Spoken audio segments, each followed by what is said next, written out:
my last ace card was I gathered all the files and I took it to the FBI office. And in Chambly, and I told him I met with somebody there. I said, this guy's out here scamming. I can't even tell you how tough of a time it's been for me.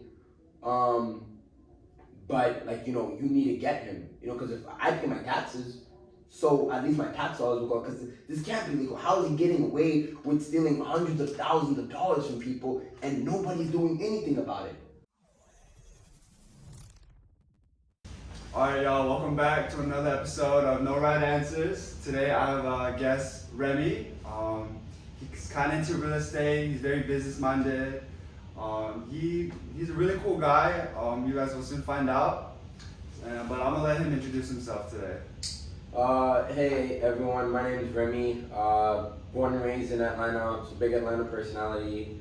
I am very business minded, like he said. I like to get my hands on a lot of things. I like to know a little bit about a lot, and I like to really go out and talk to people, meet new people, explore different perspectives and personalities. So I like to really get around and talk to as many different types of people and see. I feel like everybody has something to offer. It's kind of like my thing, my vibe is what I like to do is that's kind of for me is I just like to hang around and talk to people. I definitely like having a good time.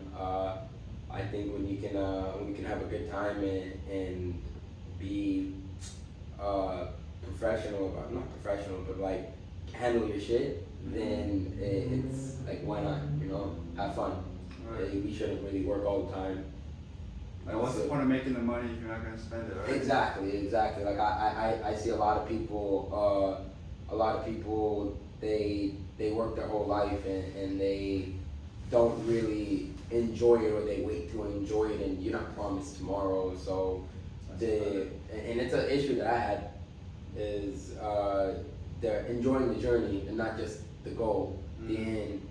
So because if you don't make it to the goal, like at least you enjoy the journey, right? So that's facts, man. So before I hit record, we're actually just talking about like what he was doing today, and then this is something I didn't know, but he said he was like doing some business up in New York, like virtually. He wasn't up there right now, but he has like a snow removal company. He was kind of breaking it down, how it kind of came to be, and we started talking about like building the actual business, because he recently partnered with his the co-founder. But I kind of want to go back into that, give them a brief history of like, you don't have to like explain everything, kind of how it came to be, what you're doing right now to like improve it, because I really want them to hear what you think about that. Okay, cool. So I'll start kind of like just to let you know how it came about. I had a neighbor in college, and he was the upstairs neighbors, and I used to throw parties sometimes, and he used to. He would like listen, but like I was in college and we had boo speakers, so one day he came down, he's like, you don't need to use that, you need to use these. Got like a badass speaker. Yeah, so he had professional, like he was in the entertainment industry, so he had professional speakers, and so now people could come and it was a good time. So and he just said he was always so the numbers are good, or like if the business looks promising. My first basis of if I'm going to do business with somebody is if I trust you, because at the end of the day, when shit hits the fan and things get tough, if it's going to be you or me, it's always going to be the person's always going to choose them, because if they can screw over somebody else, they can definitely screw over me. So I will always take a pay cut to work with somebody that I enjoy working with, and somebody that I don't have to look over my back and be like, oh, are they going to do me dirty? Are they going to do me dirty? Because at the end of the day, a contract is a contract. As a piece of paper with black and white, like it's a headache to go through law, and that doesn't always pan out. And I learned that young. So before, and I'm sure he's like this the same way, because when you're building a business, it's a lot of hard work. So you want to protect and you want to do it with people that you trust. So he one day after prayers, we kind of went out to he was just talking to me, and he was like, hey, I'm like, oh, what's up? Like, catching up with him. He's like, I'm working on this thing, and he was just like, you know what? Actually, I've been meaning to talk to you about it. You're the perfect dude for this. So we went out to go eat, and he showed me, he talked to me about the business. He said, yo, I have this snow removal company. I started it in New York as like a side thing, but it's really taken off, and now I need more help to build. And I've always had an interest in building businesses. I see it like a form of art or like a puzzle piece. You know, like how efficient can you make it? How, like, you know, every moving part in the engine, where can you get more efficient at it? So it interests me, and obviously I've always liked the idea of being at a startup or something that, you know, has a lot of growth potential. Because when things are already too big, there's opportunity, but not as much opportunity as I would like. You know, I'd like to be at the top and add value there. And so we set up a meeting, met up, and he actually brought the financials and showed me the business layout and the business plan. And I was like, so I have a history in my background is accounting and finance. It's what I studied in school. So it's and accounting is basically the language of business, and finance is basically, if accounting is the past, finance is the future. It's like projections and stuff and the numbers. So I kind of, when I was looking at his business plan, the revenues were really good for a very elementary school and an elementary style of a business. So in my head, this has a lot of potential. If they're already doing so well and there's a lot of places for improvement, then the sky is the limit.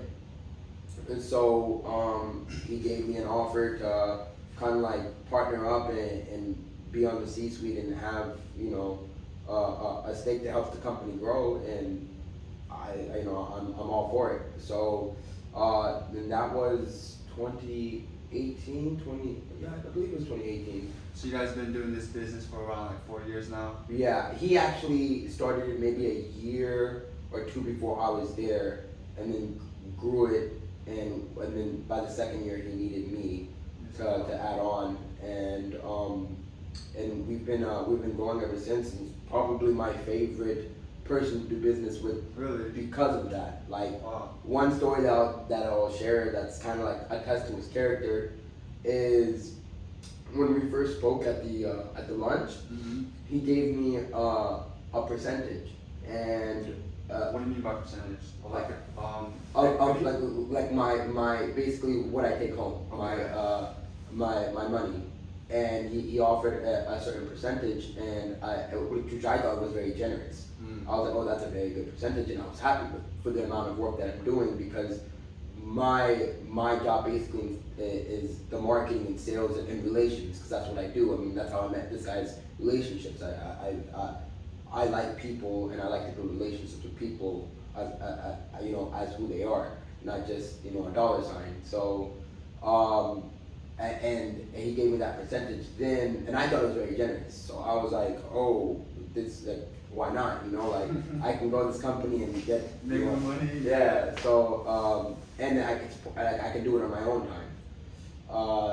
Then when we actually met up, the actual paperwork, it was a lower percentage, and I asked him about it. I was like, hey, when we spoke, you said this number, and now it's that number. And he's like, well, like when we spoke, it wasn't really written in, it wasn't really, I didn't do much calculation. Yeah. It was kind of like speculative.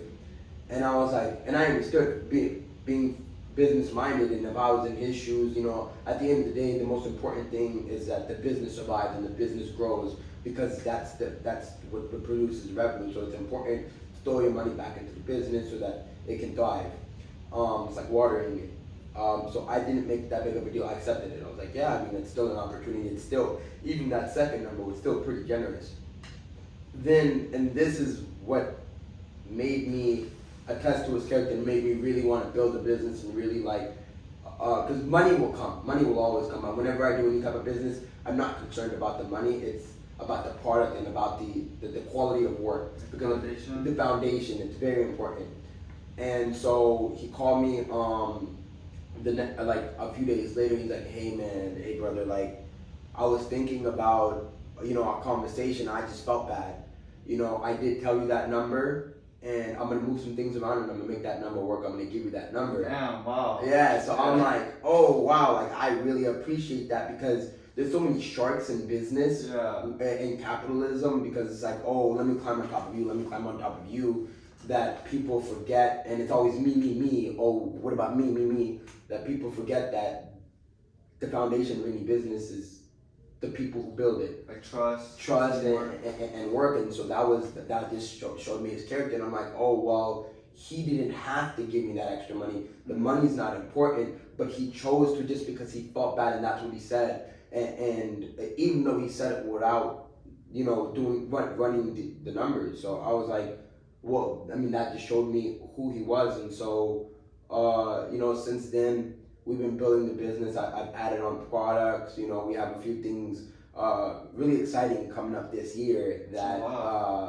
I think it's like, success doesn't happen overnight. They say an overnight success is 10 years. Mm-hmm. So every year, it's exciting because we build up more and more. We add on different products. We add on different services. We have ideas of what we can do to better help the clients, and the team is important, and everybody on the team is very well. So funny story. So the other person on the team, she would complain to him when I would throw parties, because I was downstairs, she was upstairs. But since the party got so loud, she could hear it, and she was right here. So when he first told her that I was being brought on, she's like, "You talking about the party guy downstairs? Him?" Oh, like she wasn't too happy about it, and she's like, "Please stop giving him your speakers, please." And then we after I'm a different guy when I'm having a good time, and a different guy in a professional setting. So once she got me in a professional setting, she understood I provide value. I add a different perspective, and she's on the team. She's great. She handles the logistics as well. And I think when you're running a business, I started. I run my own real estate business. I thought you just worked at it as an agent. You started your own brokerage, or? So any agent is really, when you're an agent, you run your own. You essentially run your own real estate business. So I operate under Keller Williams, but my brand is Luxor Realty Group. Okay. So I what Keller Williams provides me is basically support and paperwork and legality stuff that brokers need to be compliant by Georgia real estate law. But when you're operating it, all your expenses, you track them. Like I'm an LLC, so you have to have a business bank account. You have to track your expenses. You have to, market your own campaign. You have to basically go out there and get clients, because as an agent, you don't make money unless you close. And so I understand that. But when you're running a business, the most difficult part isn't the idea in my opinion, it's not the idea or the actual operations of it. It's starting it up.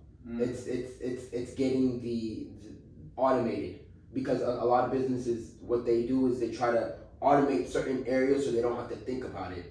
And when you're doing that by yourself, there's so many different parts that this has to be automated, but then you have to go up and update, and that's why you have big companies that have departments that run that, that handle that, so that, all you're looking at the higher ups, or looking at it from a macro perspective, how is the company doing as a whole? So, and it gets very difficult when let's say you sell scarves, you knit scarves, and you're selling scarves, and that's your passion. You love, and you knit really great scarves, and people buy them $50, $100 a scarf, and you can make money like that. But now you're so popular that if you were to brand on the internet and have a website, have a Shopify and business account, and now you have accounting and stuff, and let's say you're not trained in that that can get very overwhelming. I just wanted to knit some scarves and make some money. And so, and a lot of times what people do is the anxiety builds up, and we have so much on your plate, you don't even do it. And I can attest because I'm one of those.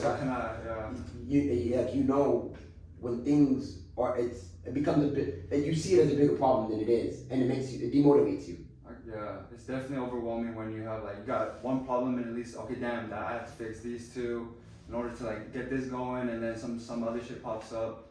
So that definitely changed my mind on what's like the hardest part of business, building that system, but not just like finding the plan, but you know, figuring out how things work. Cause I feel like a lot of people expect you gotta know how things work before even starting the business, but I feel like most of the learning comes from actually just like taking that leap of faith, just doing it, Yeah. and then you learn as you go. Just do it. Yeah, exactly. I mean, that's exactly what it is, and that's my major perspective. Because so part of the reason I got into real estate was because I firmly believe that real estate is one of the biggest wealth builders, and like you don't own anything, but if you own land, that's tangible, that's something that's real, that's a roof over your head, you own that. And so, but there's a lot of people who sell real estate courses. Pay $300 here, $500 here, and learn how to wholesale, or learn how to buy investment properties, or learn how to get funding.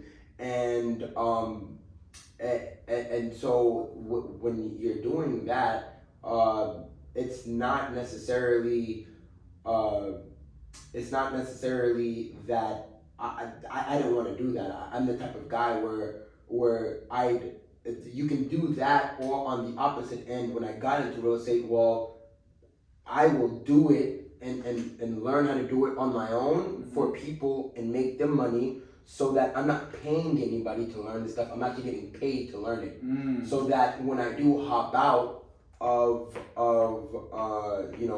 working with clients and I'm managing my own, well, now I learn because I've seen what the best is, and I've been fortunate enough to work with big investors and hop ideas off of them, and business owners, because business-minded people, they understand that the numbers matter, and they're a little bit easier to work with because it's not emotions, it's more 1 + 1 = 2, it's logic.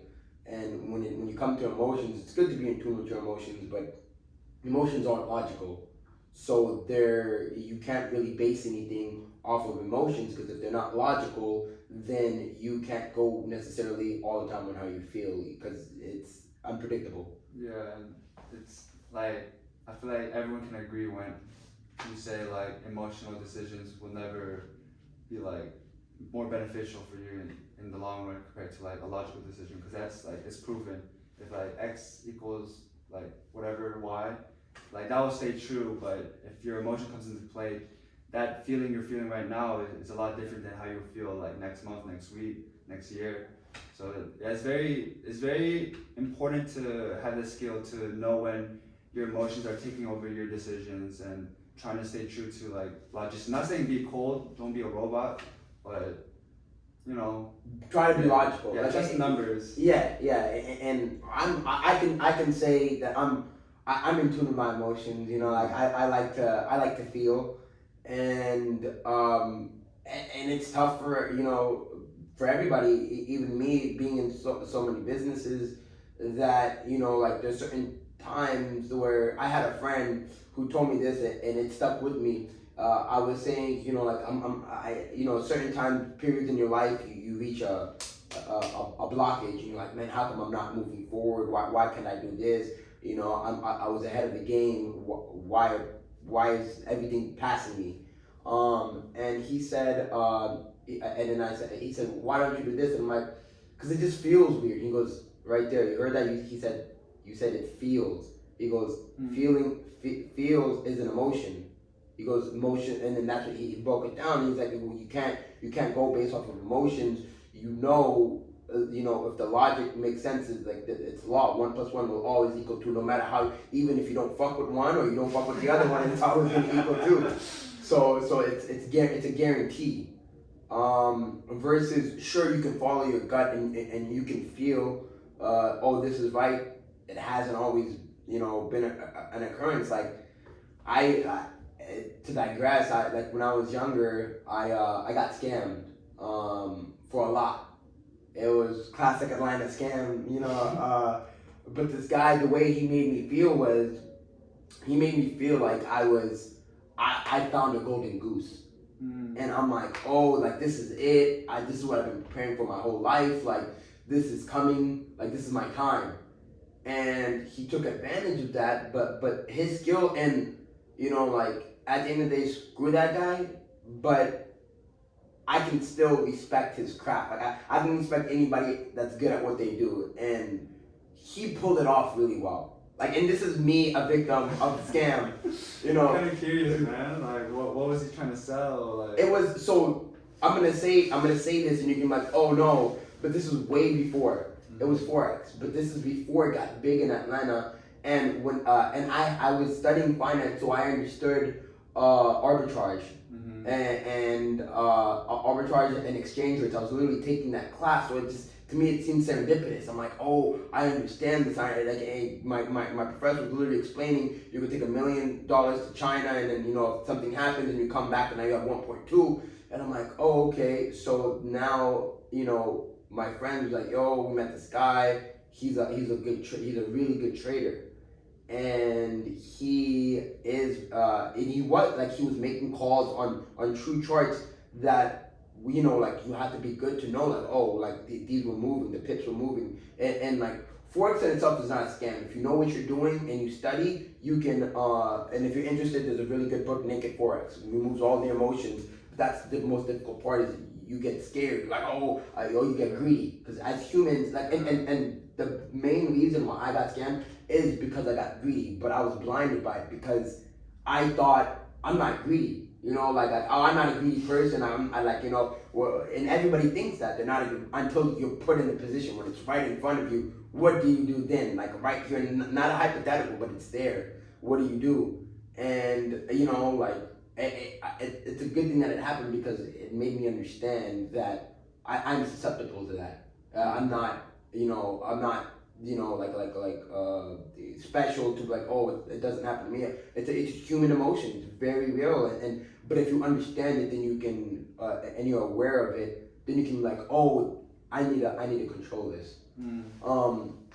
So I introduced to him, and this guy, he seemed like the truth.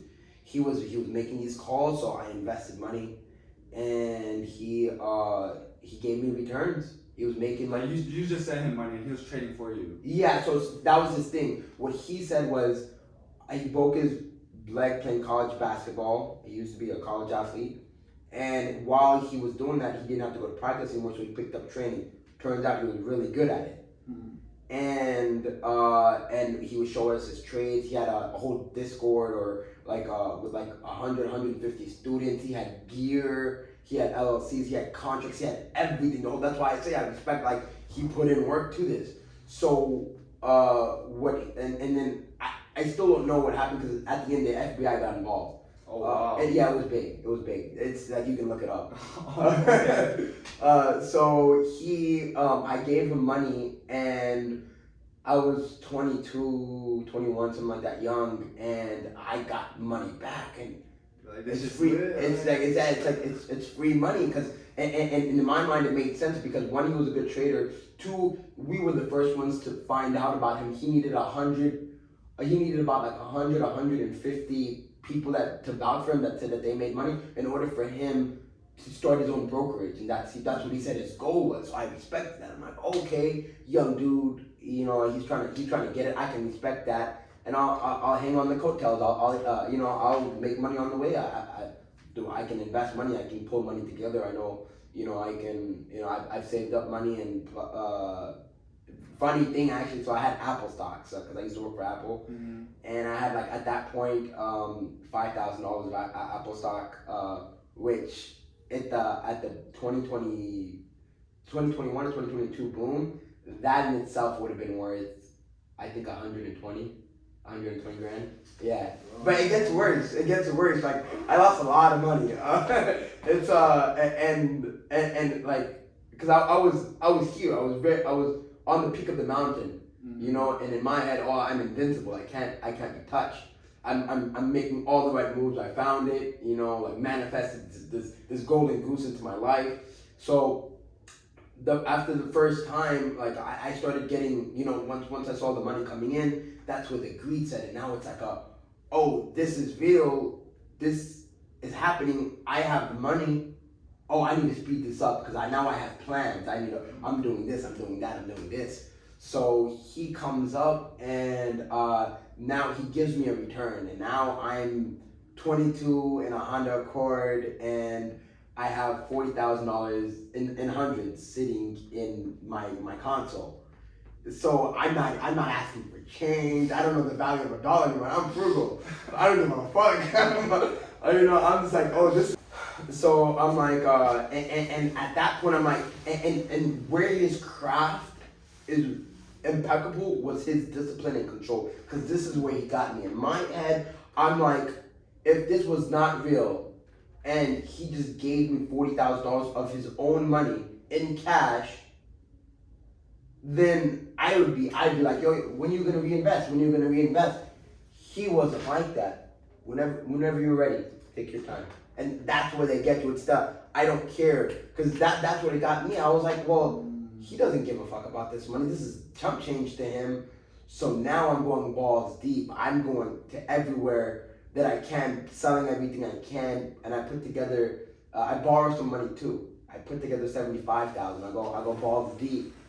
And so in my head, I'm like, I'm gonna give him $75,000. I'm gonna come out $250,000. And even if he is scamming, I'm out. At $250,000, I'm out. I'm investing that. And this was right around. This is 2017. So I had already been looking at cryptos. And in the crypto space, I 10x'd my money because while he took all of that money, this was still when you could buy it on a credit card. I was sitting with one of my friends and we were talking about it. And then she's like, yeah, and I remember just having an epiphany. I was so upset because I gave him the 75, and this is when he had stopped. Things started becoming finicky where he wasn't responding, and now I'm like, and you don't want to believe it. You don't want to believe that you're a dumbass and lost $75,000. Like, ain't no way. Like, because if I blew that money, if I spent a year traveling the world, I would have had at least memories. Because either way, I invested it, lost it. If I traveled it and blowed it, I blew it. But I had an amazing time. 75,000, I'll make that shit last. So now I'm like, I'm still like. But the thing was, after it was September 28th was the last day, was my return date, because he had dates on the contract that you get your return. But 100% guarantee. This is why I say contracts are just black and white. We had a contract that said it's 100% guaranteed. If I lose your money's still guaranteed back to you. Your initial investment, not profits, but initial investment. And he was taking 25%, so he was eating in my head. So and I was like, 25%, do your thing, take it. I'm providing capital. You take your 25%. I'm doing that. 28 comes. Hey, I heard, what's up with my account? Oh, the bank's taking a little bit longer because of the amount. It's $283,000. It's bank's taking a little, understandable, big amount of money. So I'm like, oh, again, he's still responding. Oh, through this whole time, he's still responding. So it's like, if you stole my money, run off on me. Don't talk to me. Let me know. You're wasting his time. Yeah, but he's still responding. Hey, I'm like. And I try to get big balls, and I'm like, hey, if I don't get my money by this, don't respond to me. You'll hear from my attorneys.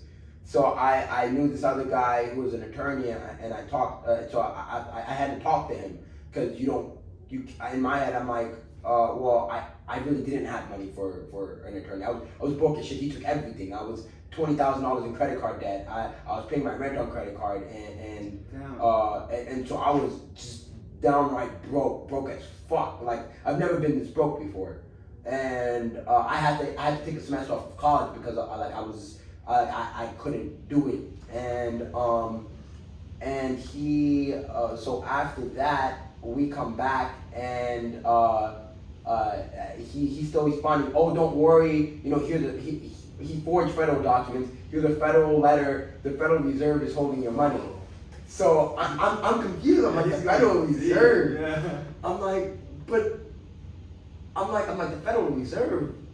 I don't understand what's going on. And at this point, I start finding out from other people, talking around people, and he took money from a lot of people. He took money from futures people. and so like 100 racks from futures people, and so and then this was the craziest part. This is when I knew I was done.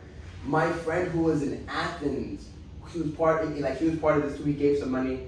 He was talking about this to his other friend, like, man, fuck that guy, blah blah blah. I'm not gonna mention any names, but fuck that guy.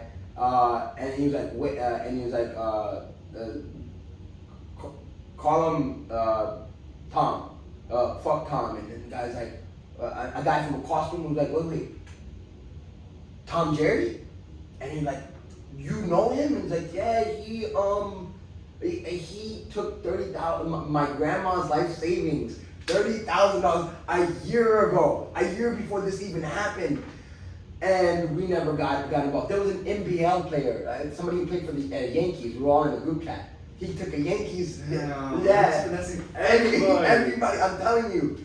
And so, at this point, I'm like, it's done. Like, I mean, like, I don't know what to do. I've done everything now. I can't pay rent at this point. I don't have time to focus on that. Now I'm trying to, and in this time, while this was happening, you remember I told you I was talking to my friend about crypto. Mm-hmm. I swiped my card 4K for crypto. Mm-hmm. And so to distract myself, I started learning about crypto, started trading, blah, blah, blah, looking into small coins because it's easier. I wasn't a big fan of Bitcoin because it was already like $1,000, maybe like $3,000 at that point. And I was like, it's easier for $1 to go to $2 and $3,000 to go to $6,000. So I caught the highs and the lows, traded in and out, and I ended up 10xing my money. I do that 4,000, like 44,000, 47,000 at the peak. And this is like right after you like kind of lost everything.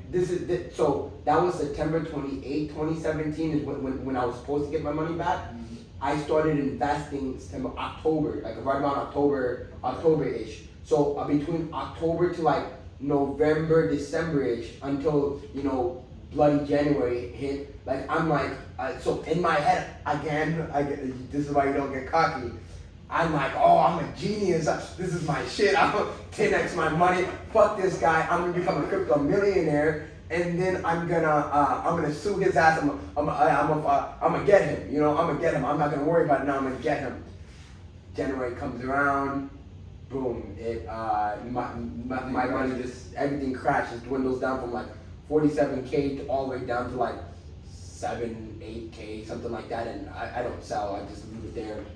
Whatever, and over the next months it just keeps dwindling. So now I'm in a position where I don't have money to eat. Like I'm on a college campus, so I look for food on campus because they always have free food. And when I'm deciding, I have to make and this is where life started to get really tough. But it put me into where I'm at today because now I'm like, am I eating breakfast or dinner today? Am I going throughout the day being hungry, or am I going to sleep hungry? Like, which one is it? Because in the middle, I always try to find like somewhere on campus giving free food. And I had friends who were, very fortunate. Hey, I got you. Like, oh, come here, I got you. And they're real nice. But so I had gotten my real estate license that summer, and it takes a while for you to build up a clientele. So I had like one closing, but.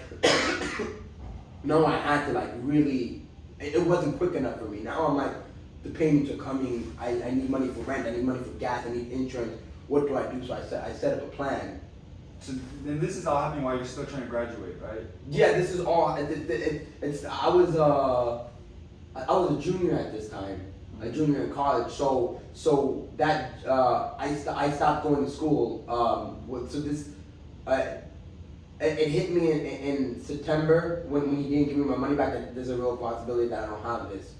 So I didn't sign up for classes, or I only signed up for one class. I wasn't taking anything except something that I had already signed up for, which was a study abroad to Dubai. Lit, crazy time, amazing. Okay. But I'm glad I did because that, like, I had never been depressed in my life before, or like. I never, like, I was like, why am I so tired all the time? Why am I sleeping all the time? Why can't I get up out of bed? And it's because I was used to being around a lot of people. I was used to, never, like, I've always hustled for my money, and I've never been this deep, this down bad. So So now I'm like, now everything on my mind is money. How do I get it? So I was Ubering, I was donating plasma. I was Ubering on the weekends to cover my gas, rent, and insurance. I was donating plasma for expenses like food and mainly food. And then every time I had a real estate closing, it would be clumps of a couple thousand where that would go back into my debt. So I'm like, well, I need to do that, and it gets tough because at that point there was no end of the tunnel. In my head, I'm like, this is it. I failed. Life is done. Because I always thought I was gonna be rich at a young age. Just growing up, I've always been financially adept, and I always thought, oh, I'm ahead of the game. There's no way I'm not.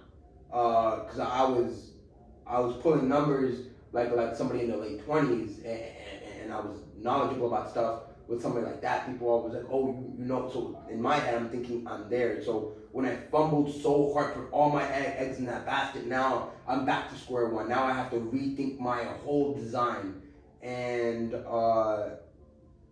so now I'm like, I understood, and I didn't tell you this guy. Another thing, because I've always had good friends up until this point. We were at the cookout. We met his girlfriend's family, his father, his mother. He gave us addresses of where he lived. He was talking about the future. That's one thing too. If they talk about future, like the future, red flag as fuck. Because somebody who's kind of like insecure about scamming you or something, they're not gonna talk about. They know, oh, there is no future here. But if he's, oh, we're gonna take a vacation. We're going to Turks and Caicos. Oh, was there, 6 months ago, oh, I got this crazy place we're gonna go to. I'm getting this, that. He was talking about the future, like where we're gonna be. This is lifelong. So that's another thing that got me. Like he was a friend. He became a friend up until that point. We were making money together, and so it also shattered like an innocence that I had, that like somebody can literally shake your hand, smile at you in your face, be buddy with you, and stab you in the back and not give a fuck. Cause I'm not able to eat at this point. I'm struggling to pay rent. I'm down bad. I'm depressed. And he doesn't give a fuck. He's not even giving me my initial back or something to hold me over. Hey, because he was betting $500,000 on games and stuff, throwing money left and right. So we had it.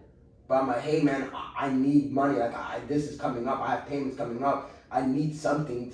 They didn't give a fuck. And this was our friend. So in this time, that's another reality that I had to understand, that people are capable of that. Sociopathic maybe, but they're capable of that. And so I'm like, I've always been a benefit of the doubt kind of guy, believe in the good before the bad. I know they don't mean bad, they mean good by it. But this like kind of like shifted my perspective. So now I'm just in this hole. I'm in this whole year. I'm not being as social. A few other personal things happened. Between my friends and stuff. We lost people close to us. Not related to the incidents, but passed away and stuff. So it was just a really tough year, and there was a point where I was you don't know if you're gonna make it out. You're just like, damn, this is life now. Like this is what I'm going through. Like for what? What am I doing this for? If now I'm struggling and like now how am I gonna get out of this? Because when I borrowed the money on my cam, I gave my 100% guarantee, but I held up to it. I'm gonna pay you back because that was my guarantee. I said if you invest. If you do this with me, I will personally stand, and that's my name card. You stood by it, right? Huh? And you stood by it. Yeah, I still pay back, because and that's what I'm paying back with my real estate checks, and when I get lumps of cash, and because it was so big, to this day, I still have, certain amounts that I'm still paying off. But those people are nice and friends of mine, so they're getting the damn understand. It wasn't me. It was a scam that I just got roped into, and but after that, I remember the lowest point that I had. I was on the phone. I was actually in the shower, and on the phone, I just felt really bad. I'm just like, my whole life I thought I was special or I was gonna make it. I was gonna, like young rich. I'm ahead of the game. I'm gonna do this.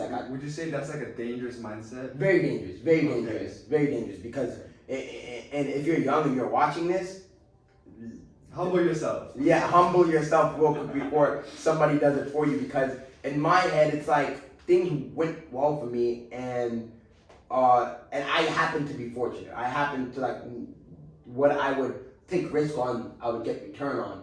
And for up until that point, it worked out for me. So in my head, I'm invincible. I can't be touched. I'm gonna make it. I'm different. I'm built different. I'm doing this. And then and this happened, and I'm like, oh shit, I'm just like everybody else. Cause if you watch a lot of motivational things if you watch a lot of motivational things on YouTube and nowadays Instagram, TikTok, there's a common factor. It says hard work. Hard work will beat talent. You could be dumb, you could be an idiot, but if you put in hard work, you will do it. It's inevitable, which is true. Me though, having stuff worked out for me, I would come up on stuff that I didn't really have to work hard for, because I gave the first time I gave this guy was like 15 grand, 17 grand or whatever. He gave me back 40 something grand in a month. That's easy money. And anytime you're that young and you said you lose the value of a dollar, man, here, take 100, because I just got 40 racks for nothing. And it's a very dangerous mindset to be in, that you can do it without hard work. Because it's and what it would be is I would take shortcuts. I would think, no, y'all have to work hard because I'm smarter and I know how to take a shortcut. I know how to work smarter, not harder. Y'all can work hard, but I'm not gonna spend my energy on that. I'm gonna spend. I have a limited amount of energy. I'm gonna do this, and that. I'm gonna spread myself out. And one thing that humbled me is, doesn't matter who you are, you have to work hard. Unless you're like the son of a billionaire or daughter of a billionaire or something like that, or you come up easy, or you just go viral and things fortune, Cash Me Outside girl. She didn't know Cash Me Outside, how about that, was gonna make her millions of dollars, but because of that, she went viral, she capitalized on it, started a rap career, started influencing whatever, and in this world, day and age, if you have clout, that's money right there. Clout is better than currency right now. Yeah, I just gotta say. Yeah, clout is real currency right now. So, and it taught me the value of a dollar. It taught me you have to work hard. Taught me that shit, taught me. But at the end of it, I was like, when I got out of it, it gave me shit. You were 22 and lost 75,000, and you're still here. You're still thriving. You're still, I made my way back up, past my demographic or my age range, because that's how if we all have, 22 years on this planet, how efficient are you with it? And so, the low point I was at, I was in the shower, I was on the phone, and I was talking to my friend. She was a good friend at the time. And she just kind of told me what I needed to hear. I was like, and I told her kind of what I told you. I thought, is this what it is? I guess I'm not. I'm not it. I thought it was different. I thought I was different. Blah blah blah. And she's like, Remmy, shut the hell up. Pick up your big boy pants. I know you, and you can you'll figure it out. You'll do it. It's a matter of time. Don't get emotional about it. It happens, shit happens. Yeah, that was a big blow, but you'll be fine. And I'm like, well, all right. I'm like, I don't see the light at the end of the tunnel, but maybe it's there, because when you're in the middle of the storm, it's it's hard to see. Yeah, you're like, whoa. But after the fact, it's well, it happened. It's a good story, so to let you know what happened to him. So that whole year I was hustling, doing all that stuff, getting my bills paid, trying to eat, rent, all that, and then at the end of that year I re-enrolled to school, and because by like August is when school started again, and that was 8 months into the year where I was hustling and got a little stability, financial aid, whatever. So I'm there and now I'm back into school, finishing my degree, and I get a call because okay, so when this happened and all my money was gone, I'm thinking I have no money. I have no money to get this guy. I also got scammed by another attorney.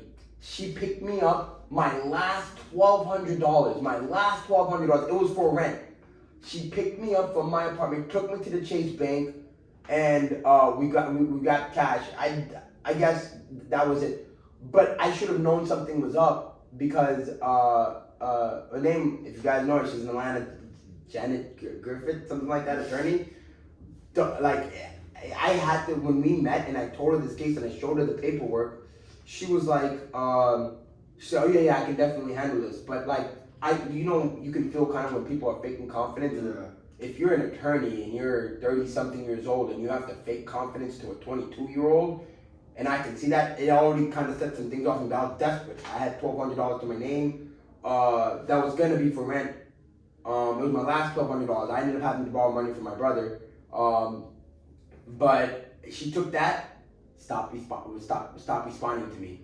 So life is like from crypto to getting scammed to this girl. Life was like, here's a lollipop, never mind. Here's a lollipop, never mind. It's like, no, I'm just joking. You can actually have the lollipop. No, psych, and then stop on me. So now I lost. I just kept losing, and I was like, man, fuck. Like I can't worry. I have to focus on my life.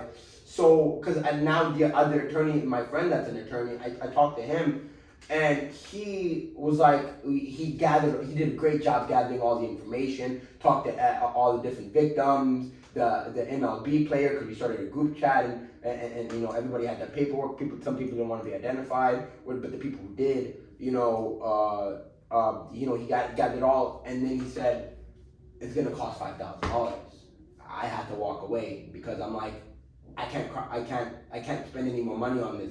You can't cry over spilled milk. It's spilled. I lost that money and now I just have to make it back. Because one thing that I do is I made a decision. Whenever I make a bad decision or I'm thinking about making a bad decision, I think about the worst possible outcome. Like let's say speeding. If I'm gonna speed, I have to be okay with getting a speeding ticket. What's the worst possible outcome of you speeding? You have to be okay with getting a speeding ticket and paying that. And if I make a deal with myself at that time, I can't be mad. Shit, it happened. I made the deal. So when I gave that money, I said the same thing. If I lose this money, I'll make it back. That was my mindset. I underestimated how much money that was and how hard it was going to be to make that money back. So now at this point, I let it go. My last ace card was, I gathered up all the files and I took it to the FBI office, and in Chambly, and I told them I met with somebody there. I said, this guy's out here scamming. I can't even tell you how tough of a time it's been for me. But you need to get him. Because if I pay my taxes, so at least my tax dollars will go. Because this can't be legal. How is he getting away with stealing hundreds of thousands of dollars from people and nobody's doing anything about it? So what the fuck do we pay taxes for? So I give him everything. I give him all the addresses, all the names, the LLC, the girlfriend's addresses, everything they need to do to track him up. Proof, text messages, everything. Okay, we'll transcribe it and see what we can do. I never heard from them ever again. Oh, I never heard from them for the rest of the year. Now I'm back in school, and I get a call. Hey, this is so and so from the U.S. Attorney's Office. We're pursuing a case against Tom Jerry. And I'm like, really? He goes, yeah. And he goes, we had, we saw that, we have your information and saw that you're a victim. Do you want to be put on blah blah blah? I'm like, throw me on that shit. Because at this point, I'm I'm petty. Gotta get your money back. Yeah, well, no, money's gone because, and you'll realize this. Anytime somebody takes money from you, even if the judge orders them to give it you back, they can't go into your bank and take it. Like they can garnish wages, but if you're a scammer and you have stuff in cash, you're not getting anything tarnished. I know that. It's like, and that's why I'm saying that's why I do business with people I trust, because if it's black and white, it's not just like oh look, I have a contract, give me my money, and then police come, give me the money, and you get your money back. It's not that. It's never that simple. I thought it was, being young and naive. I'm like, I have a contract. If anything goes bad, I'll get my money back. Didn't happen. So he calls me and says, like, can you tell me your story? Told him the story.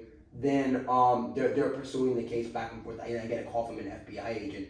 Hey, at this point, I'm tired of this shit because my life is ruined. This shit sucks. Like I'm so business minded. I can't even enjoy myself because even if I go out to hang out with friends, my mind is like money. I need to get out of this because I'm not going out like that. I'm never going out. It's like, if I'm going out, it's like, oh, my friend's like, oh, I'm having a house party. Come here, and I go to the house party.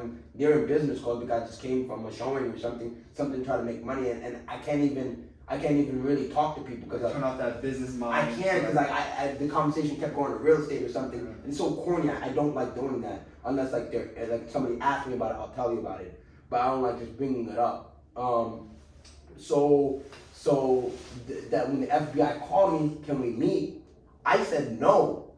I told y'all, I pulled up to y'all last year and told you what this guy was doing. Now that you guys are tracking him, he was in Texas at the point. You guys are tracking him in Texas. Now you want my help? I gave you everything. I told you what was going on. I'm not reliving this. I don't want to go through this anymore. I've said it so many times, I'm done.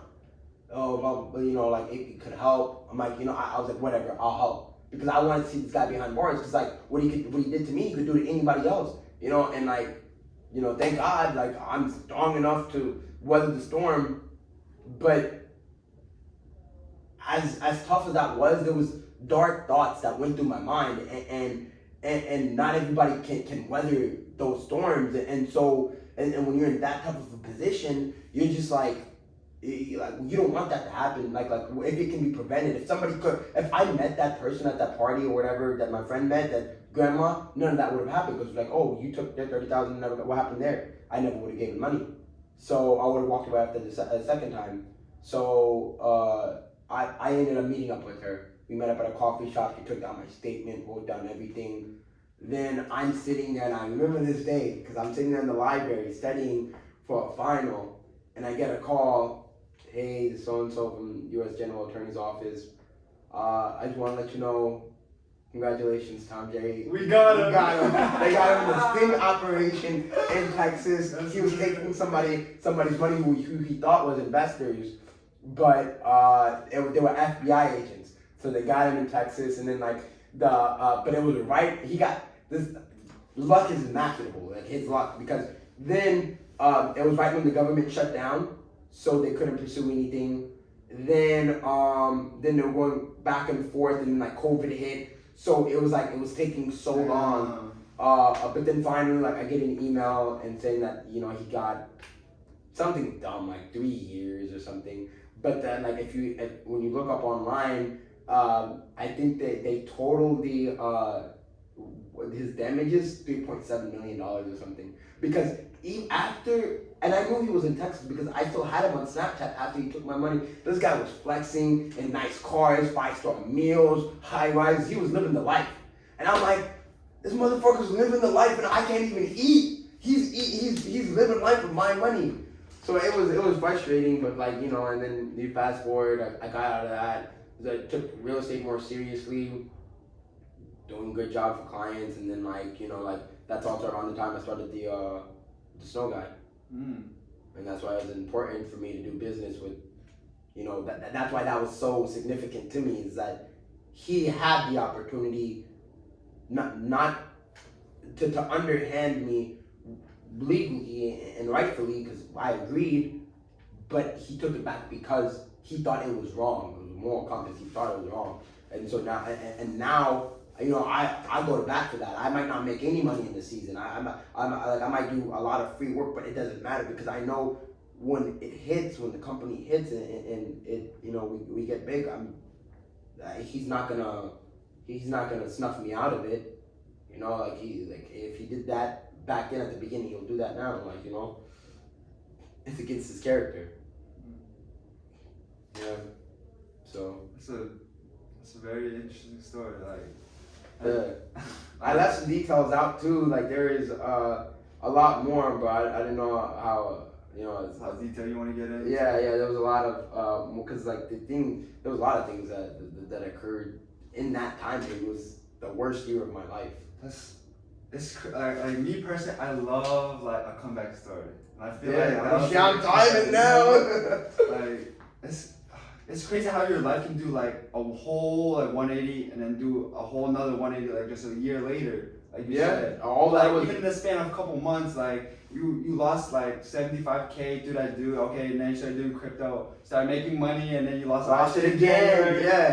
Yeah. So it's really funny how life works out because like I feel like all these L's that you took, they were really like lessons in disguise. Exactly. Right? And these were lessons that were necessary for you to like kind of recognize your partner with the snow shoveling business. Okay, this guy has good character. This guy or this business idea has great potential. This is something I want to keep pursuing. Even though I went through these L's, I kind of know from my own experience, like, damn, like, okay, I know how to like position myself where I protect myself at all times. Yeah, and another thing I took away from it is don't be cheap.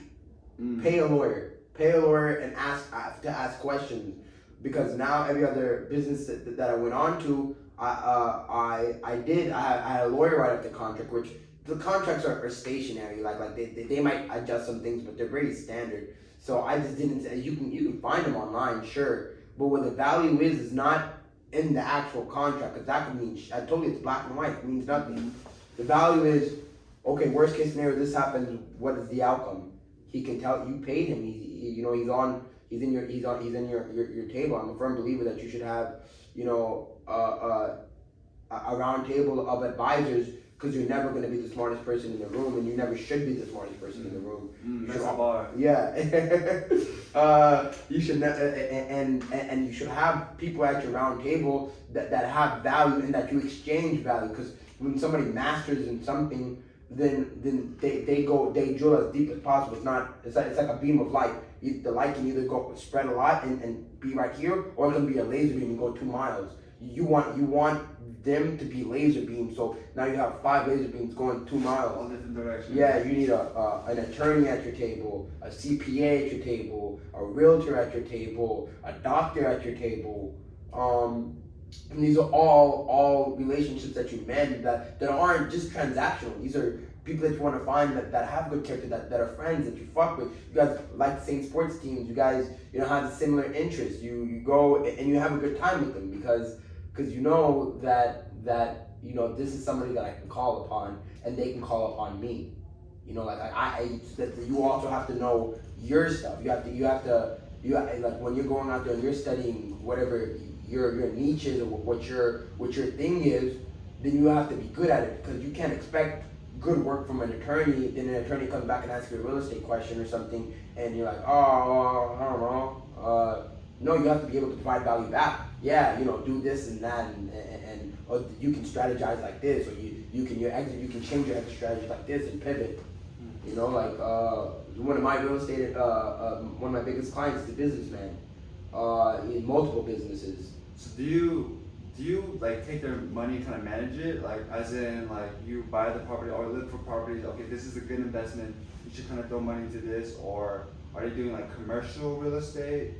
Not yet. I've done a little bit of commercial, but in commercial I've only leased out commercial leases and kind of handled that. But when I'm talking to investors, it's more residential investors, fix and flips, and rental houses. So I'll have relationships with wholesalers and a lot of people that I might run into on the streets of Atlanta, or at networking events. Hey, I get properties off market that I need sold quickly in cash. So they come to me, hey, I need this. But anytime somebody comes to you like that, they're never gonna give you they're selling it. So they're not gonna give you the proper numbers. So I run the real numbers and see if the numbers actually make sense, and if there's a potential for there to make money. If worst case scenario, if this goes bad, and this is how much you're gonna spend on it, you're walking away with this is your ROI. And then I present that to my main investor, and I'm saying, this is the spread. Now he has all the information he needs to make a yes or no decision. If he says yes, I proceed with everything, and he kind of just goes to check what happened on the last deal, and I get paid for my I get paid a percentage, and so but because he's the investor, he has all the money and the funding, so all the funding and everything is in his name, so he's getting a bigger portion of the pie. But like I said, he's also I take him on the risk because I state the risk. I say worst scenario, if this happens, then it can go out. And so that's why, even though I'm getting a smaller piece of the pie, my risk is essentially a little bit less. But now I'm getting into the investing because I have more capital to invest and experiencing that side. So like I'll give you an example. There was a house off market. One of my friends, I actually put him on to real estate. He started off as an agent, became a wholesaler, came to me, I have this property, Duluth, it's right when the boom was going on, 250. And I'm like, oh, okay, let me run the numbers. I'm running the numbers, and this was a headache from the beginning. And it looks like the comps after, at the current market, it could sold for 350. It was going to be worth 350, but because everybody was offering highest and best, I told them, I'm like, 350 is what you should expect, but if we get this done in time, we're going to get 370. He's looking at $80,000-$90,000 profit. So in this time, he had me manage everything. He said, you find the contractors, you do the material, you do the design, you do everything. Okay, so he hands me the checkbook, I get to work. I'm working on it. Unfortunately, a lot of things went bad. It was a big head. It was a learning experience, but there was a big headache the whole time. I chose one contractors to use, and they weren't bad people. They were, like morally, they were right. They weren't like running off on me, but they're just not doing the job well. They didn't do the job on time, and this plays a big part because if they got done when they were supposed to, because they ended up taking a month and a half longer than it did. And normally it wouldn't have been a big deal. But in that time of the month and a half that they took extra, that was the month that interest rates rose from 2.8% to damn near 4 or 5%. So now the same house that you could get into at 350, you're paying, $1,700 mortgage payment at 2.8%. Which in that neighborhood, why wouldn't you pay $1,700 for that? Now, at 350, because that's why everybody was offering highest and best, because it didn't matter if $20,000 extra on top of the purchase price might be $20,000 in the seller's pocket, but to me that's $80 a month, $100 a month, whatever. Interest rates was super cheap, so you didn't care, you just wanted to get the property. So in that time that they took, the interest rate shot, so now it wasn't an $1,800 mortgage. Now it was like a $2,300 mortgage, $2,400 mortgage. Nobody wanted to pay $2,400 to be in that neighborhood. It didn't make sense, as an owner, maybe as a renter, but it didn't make sense as an owner. So the property didn't sell. And now 9 months of my work, and I'm paid on commission. I didn't get paid. I all that 9 months of work, headache, going back and forth. I was at the property 4 or 5 days a week, managing them, saying, oh, this, you need to do this, you need to do that, or I'm going and picking up products. I'm saving money wherever I can. I'm experiencing like finding the flooring, or where this flooring is better, but this one's cheaper, and this one has cheaper, better quality. Go with this. So I'm spending my time doing it right, all to at the end where we didn't sell it. But this is where the knowledge comes in. What I lost was my time. That's the risk that I risk. I risk my time and I risk losing it. And it sucks but I've made money with this investor before, and we worked out a deal because we have a working relationship. But in reality, I not getting paid for any of that. But I still was able to come up with an exit strategy that made sense. So in this market, the fix and flip market was when the market's very hot, quick fix and flip, people want properties. But in this market that we have now, that's kind of slowed down. It's a buy and hold. Buy, hold, make sure that your mortgage payment is less than what the comparable rents are, because rents are still going up. And even if you're making a couple hundred, that doesn't matter. Just do it over again and accumulate property, because the next time that one comes, now you have 10, 20, 30 properties that you can sell each at $100,000, $80,000 in equity, or you can just refinance them when the rates are down, and now instead of having a $300, $800, because that's what he did. So after it was done, we bought it for $250, put $40,000 of work into it, added a bathroom, made it so that more people could live there, and it appraised for $350. You're allowed to take up to, and this is something called the Burr method, but I don't know if you've heard of it. So what you do is because so now we're all in at 290. We're all in at 290, and we're all in at 290.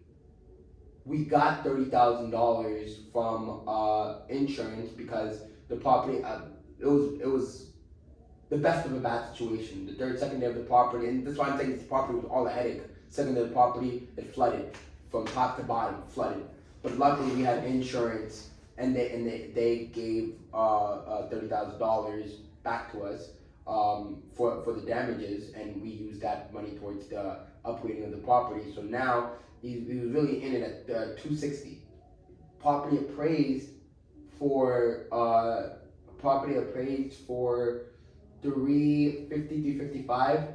So his net now, but he's sitting on this asset that he can't sell, but he has equity of $80,000 into it. So his net worth has gone up $80,000, and he cashed out refi, and you can cash out refi up to 70. They've changed it, man. It used to be 75. I think now it's 70%, but 70%. So at that amount, he cashed out like 272.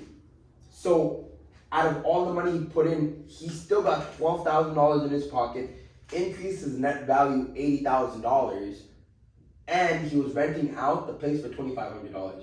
So that's a positive cash flow of $800 a month. So still, like everything kind of still worked out. In his favor, I didn't get paid, but in his favor, he came out, because you should be able to pivot your exit strategy, and the reason that happened is because I advised it. This is what you should do. We can't sell the property. You're paying you're paying on it. So what you should do is cash out refi, and pull out that money. So now your money's not tied up into the property, and you have this. So now he $800 every month. That's a bill. That's huge. $800 12 times 12. That's a little over like $9,000 a year. Yeah, Like 60, and you added that positive cash flow plus. Now your net worth is like, now you have an asset. So when the market does shoot back up and interest rates are down and you want to get ready to sell it, you can sell it, because you're owning that for nothing. You got paid $12,000 to own that. So that's how you knowledge. You provide that knowledge. I provide. This is what you should do. Let him know. Okay. One thing that I do want to say is, like you said, you provide this knowledge and like the plan, but you didn't get paid. Yeah. So have you did that change your mind? Should I don't know if this is a thing in the real estate game, but should I charge for Oh, for sure, because that was the conversation that we had, because I went to him and I asked. I said, hey, I spent 9 months of this on this and of my time, and I sourced the deal. I'm the one who, from A to Z, I found the deal, bought it. And you helped him pivot. And I raised that whole value. I managed the whole project. I told him which walls to knock down, what flooring to use, what paint to use, what to change, where to add the value, where the value was added, and I went around and I got, I had relationships with wholesalers of material. So I was able to get you you know, I saved at least $2,000 or $3,000 on material alone because of me, like because I knew the people. So I provided all that value, but my contract stated that I can't get paid. I get paid on the sale of the house. The house was never sold, so even though you came up, I didn't. But we've had a working relationship in the past, and so it was kind of something that that we discussed, and we changed it out. And at the end of the day, as upsetting as that is, there's still like you don't wanna burn bridges or anything like that. You wanna, because like when we do, this is all fairly recent. So when we do discuss, he's already expressed that I'm gonna get compensated purely because of my this our relationship. Over the years, I've made you so much money, and it's just when I spend 9 months on a project, it's not something, and this was like taking a lot of my time. That it's okay, but not he's a business owner, so he has other businesses, and that's why I see the value is I respect him as a businessman because he is very sharp. He gets after it. He's very motivational, and he's always like he understands business, very good businessman. And so that relationship itself is valuable, and we're gonna go into business together on something else. And it hasn't recent, so I mean it hasn't taken off yet or anything, but maybe beginning of January, you'll see it, and you'll see something about it. But so I mean, and so even though but what's changing my perspective for the real estate when I do this again, it's if I'm gonna do this, I'm gonna do it for myself. I'm gonna be a partner in it. I'm gonna invest the money up front, and then so that way I get now I'm not just getting paid, because when you get paid a commission for marketing the house, selling it, dealing with the seller, dealing with the buyers, all that, coordinating all that. That's what you get your percentage for. But when you are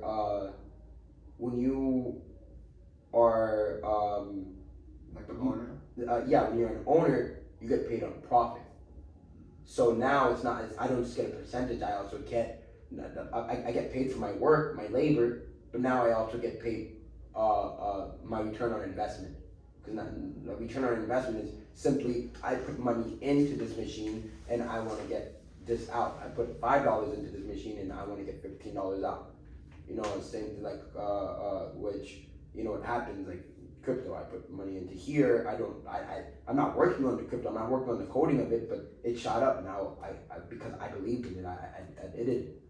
And like same thing with business. So so like it is what it is. Whenever I do work, I don't ever look at the money to do work. I look at the value. I think that's important. Like the value you're creating or value you're adding to the property. Value that you're getting. Okay. What am I learning? What if I get nothing out of this, then what am I getting out of it? If I get no money out of it, if it goes south, what am I learning? And I think that's important, because if I saw it on a podcast the other day. I don't remember who it was, but he said you can never work if you wanna buy stuff without looking at the price tag, then you have to work without looking at the clock. So you can't look at the clock if you're gonna look at your craft is gonna get better. And mechanics, they have this mechanics and tradesmen, they have this saying. It's like, if it took me 20 minutes to do the job, you're not paying me $200 for that 20 minutes. You're paying me $200 for the 15 years of experience that it took me to be able to do that job in 20 minutes. So it's the same thing. Like I don't know if it's true or not, but like this guy came. There was a big boat, and it's like when it comes to big ships, like they're so expensive that you have to there's only certain mechanics can work on them, and you can't just, oh, this one broke, I'm gonna throw the ship away and get another one, because they're like millions and millions of dollars. I don't know how much it is. So they could, nobody could get it to work. So they called, they said this guy will get it to work.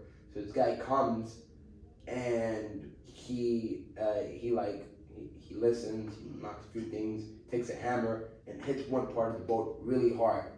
Then the engine kicked on, and the invoice was $20,000, something like that. And the guy was like, "This is ridiculous. You want to charge me? You're charging me $20,000 because you hit a hammer?" Which, I mean, like, if I'm the owner of the boat, I think that's ridiculous too. But he's like, but that's not.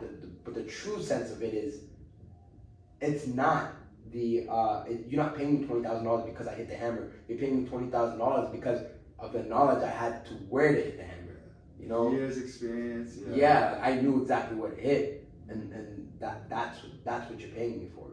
It's true. I mean, like, exactly what I was saying earlier. Once you build your craft, you can charge people whatever, because you know, as long as, like, when I work with investors, I have no problem charging them. They have no problem with me charging. Why? Because I'm making you money. If I'm providing value. Yeah, I'm providing value. I'm making you money. I'm getting the job done that you want. So if you're eating, of course I'm gonna eat. You know, because I'm providing. Like, it's like my mom's a caterer, so she makes food for like graduations, weddings, stuff like that. Like, people love her food. So and people, alhamdulillah, that people always really like her food. Like, you know, she whips it up. I mean, she doesn't miss. So so people always like, they're eating and they enjoy the food. But anytime she makes food, she always makes extra, because she's the chef and she made it. She's eating too. She leaves food behind for us too. Like, somebody ordered this. This is what I made. So we made extra. You know, because you're already making it. So like, if you're providing the food to eat, of course you're gonna eat too. She brings it back and we eat. So like, and that's why it took like at the beginning, you know, like, a lot of young people in business, or a lot of young people starting off, get kind of scared to ask for the money, or scared to close. Like, oh, I don't know if I should ask. Okay, I know what you're talking about. Yeah, like I don't want them to say no. Like, oh, I don't want them to think I'm charging too much. But once you have the confidence that you're paying me, because if you're not paying me, you're gonna pay somebody else, and you're benefiting. I'm making you $50,000. You just made $30,000 with confidence, and like that's one thing too, is in business is I'm the type of guy where even if there's opportunity to make more money, but it's high stress, I don't like high stress. You know, I like low stress, because stress is not, health is important, and that's my number one thing, is like, I'm trying to be healthy. Outside of business is like one of my main goals. The reason why I like trying to, you know, make money is because the more money you have, the healthier you can be. Unfortunately, that's how it is. Yeah. So you can buy better food. You know, you get paid for better gym memberships, or, you know, equipment, stuff like that. So and I think it's that's important. Health is important. I had another thought, but I forgot. I digress and I forgot. It's not good. I really like what you said about like how the young people, they're afraid to like charge what they feel like they deserve, because like they feel like they're undeserving, I guess. Yeah, but let me rephrase that, because at the beginning, you should like do it for the experience, get your name out there. When I was first in real estate and I first started, and people like, I happened to know about investing in the numbers side of it. Not all realtors do, but I happened, because I had that's what I went to school for. I understand business, I understand the numbers. So but at the beginning, I was working for anybody who wanted me. Why? Because I'm like, well, let me see if I can do this. You know, like I think I can do this, but in actuality, will it work out? And time after time, oh, I made you money. I made you money. I made you money.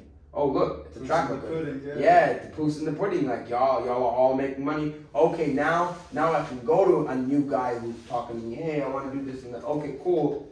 If we're gonna talk and we're gonna do this, I need this signed, and I need this amount.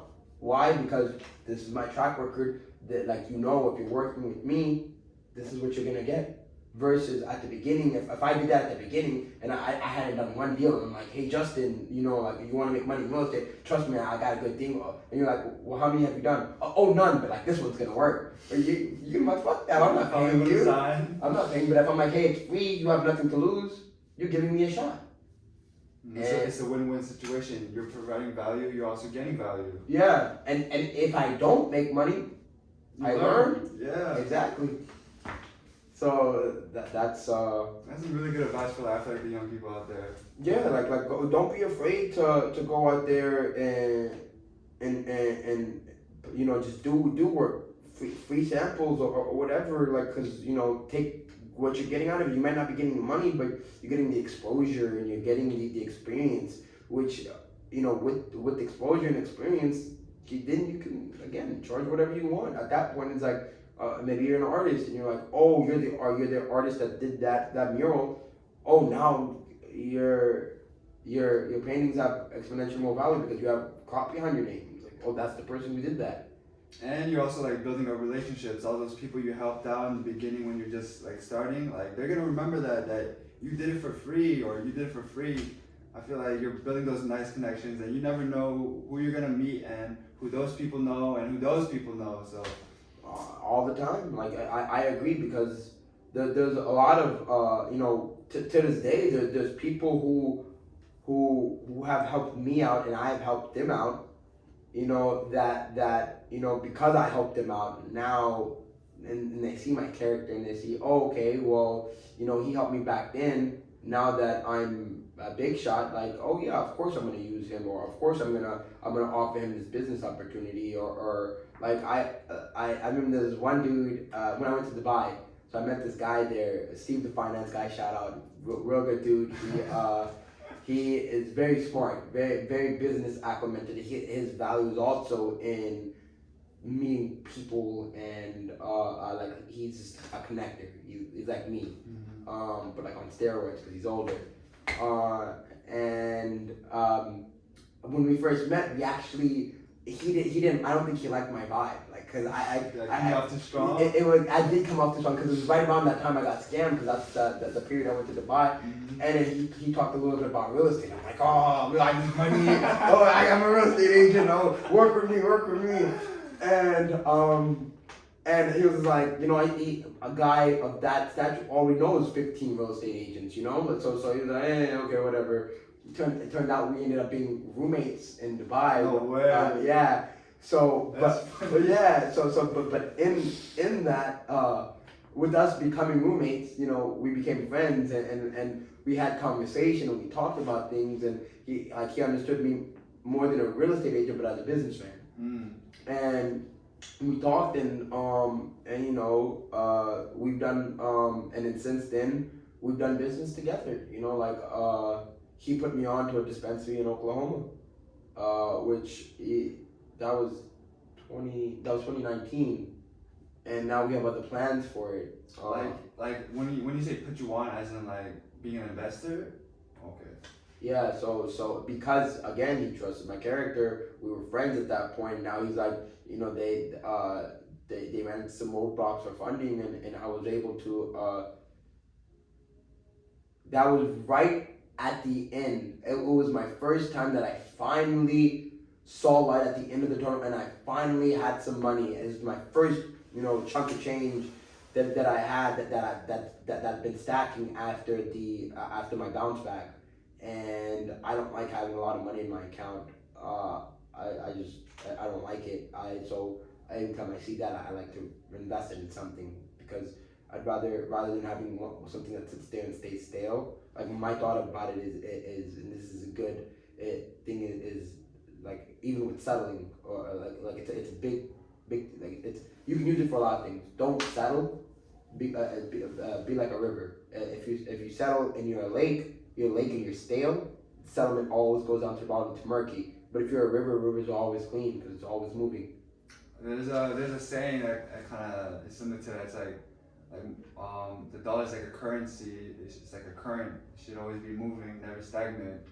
Yeah, like when money's like just sitting in your bank account, it's like the number is staying the same, but I like to think of it as like it's like losing value through inflation. Inflation, yeah, exactly, because money never, it's always going to be worth less because there's always going to be more of it. More, yeah. And so, I mean, I don't know, maybe Bitcoin because blockchain technology would change that, but in that moment, so I just don't like to sit because, and even if it's sitting there, again, you see what I've done when I realize I have money. Oh, you know, throwing that shit, thousands of dollars right here and sitting in the middle of my Honda, you know, not caring about change, and I had stuff that I bought that I didn't even care about returning. I was like $60, $100.